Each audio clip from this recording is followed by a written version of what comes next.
Inilah kondisi tanaman saya pada hari ini, masih terlihat segar dan buahnya masih lumayan lebat ya teman-teman. Kita tinggal nunggu matangnya saja ini. Mudah-mudahan tidak terkena kendala yang berarti. Walaupun ada di sini sedikit daunnya yang menguning, tapi buahnya tetap lebat. Ini yang dinamakan virus Gemini. Baik, kita lanjutkan tutorial membuat ramuan untuk penangkal jamur.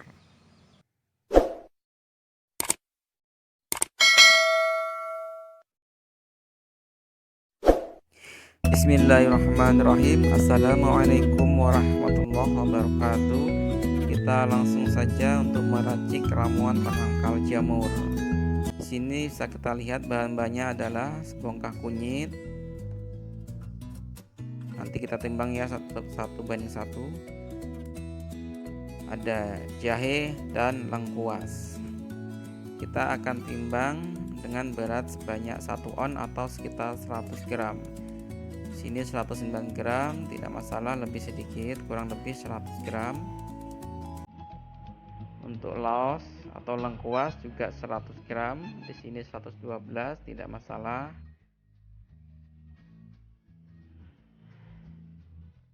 Dan jahe juga 112 gram, berarti setiap bahan kita gunakan kurang lebih 100 gram atau seberat 1 on.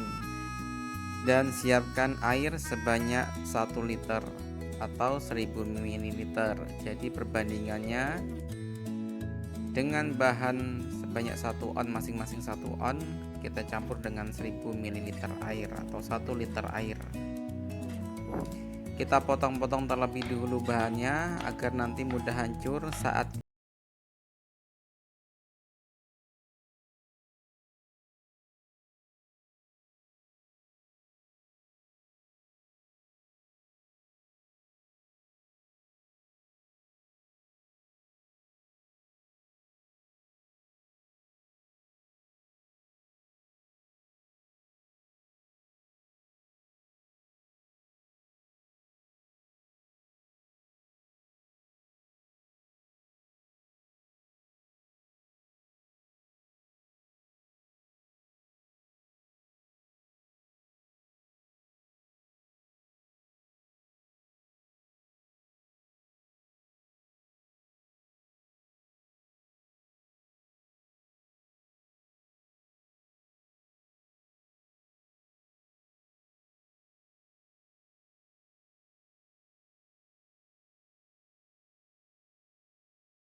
20 ml larutan.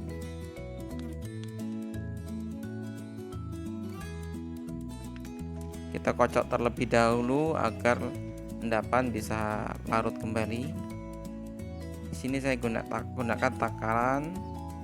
Satu takaran ini berkapasitas 15 ml, maka akan saya tambahkan yang kedua 5 ml sehingga totalnya menjadi 20 ml. Kita pompa dulu sebentar. Cara ini kita bisa aplikasikan setiap hari pada tanaman karena ramuan ini bersifat alami, jadi tidak berbahaya jika kita lakukan sesering mungkin pada tanaman. Kita langsung semprotkan merata pada batang dan daun. Baik, kita langsung dengan cara yang kedua, yaitu dengan pengocoran pada media tanam. Di sini saya akan gunakan gelas kemasan bekas air minum berkapasitas 180 ml.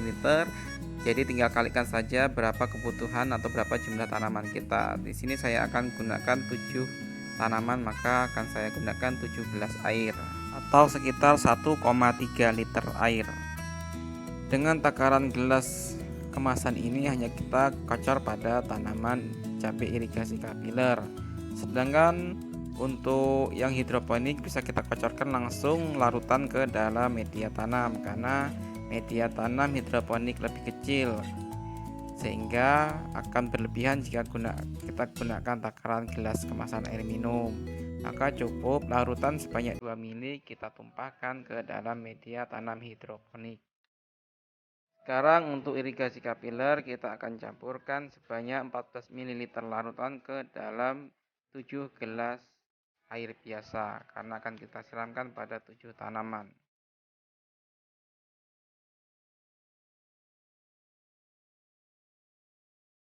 Kita akan langsung kocorkan pada tanaman cabai irigasi kapiler.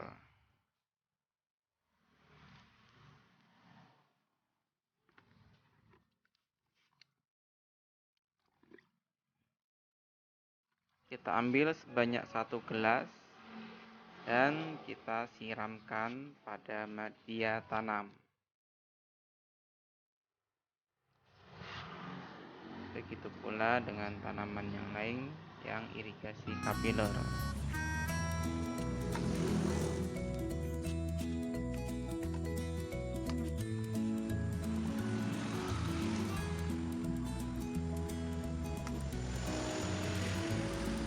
Lanjut dengan cara yang ketiga, yaitu memasukkan ke dalam pipa irigasi. Untuk irigasi kapiler kita campur dengan air biasa, tapi untuk yang hidroponik kita bisa langsung campurkan saat kita memasukkan nutrisi AB mix hidroponik. Untuk dosisnya saya gunakan sama dengan dosis pengocoran, yaitu 2 ml pada setiap tanaman. Satu pipa berisi 7 tanaman, maka saya gunakan 14 ml larutan dengan campuran air biasa. Air biasa kita sesuaikan dengan kapasitas pipa. Kapasitas pipa 2,5 in dalam kondisi kosong adalah 10 liter. Tapi ketika ada sisa, maka kita akan tambahkan sesuai kekurangannya saja sampai sepenuhnya pipa. Di sini saya gunakan 7 liter air karena pipa yang saya akan isi masih ada sisa di dalamnya. Kita aduk rata. Baik, kita langsung isikan ke dalam pipa. Di sini saya akan isikan pada cabai irigasi kapiler karena hidroponik kondisinya saat ini masih penuh. Pengaplikasian dengan cara yang ketiga ini tidak kita lakukan di setiap hari, tapi hanya dilakukan saat kondisi air di dalam pipa sedang berkurang atau habis. Dosis-dosis yang saya gunakan tadi tidak dijadikan patokan, kita bisa bereksperimen sendiri sesuai kebutuhan. Sebelumnya saya pernah menggunakan dosis lebih dari itu, tapi jatuhnya jadi boros. Ini bahan alami, jadi saya rasa tidak masalah digunakan sebanyak mungkin. Dan ini dalam upaya sebagai pencegahan terhadap penyakit tanaman seperti jamur. Alhamdulillah selama saya gunakan ini sampai saat ini tanaman saya dalam kondisi sehat, walaupun ada beberapa virus yang menyakiti, tapi menurut saya itu masih hal yang wajar. Parutan yang kita buat sebanyak 1 liter bisa kita gunakan berkali-kali dan sisanya kita simpan di dalam kulkas. Baik, cukup sekian informasi dari saya, semoga bermanfaat. Mohon dukungannya untuk subscribe, like, dan komen, dan share. Terima kasih. Assalamualaikum warahmatullahi wabarakatuh.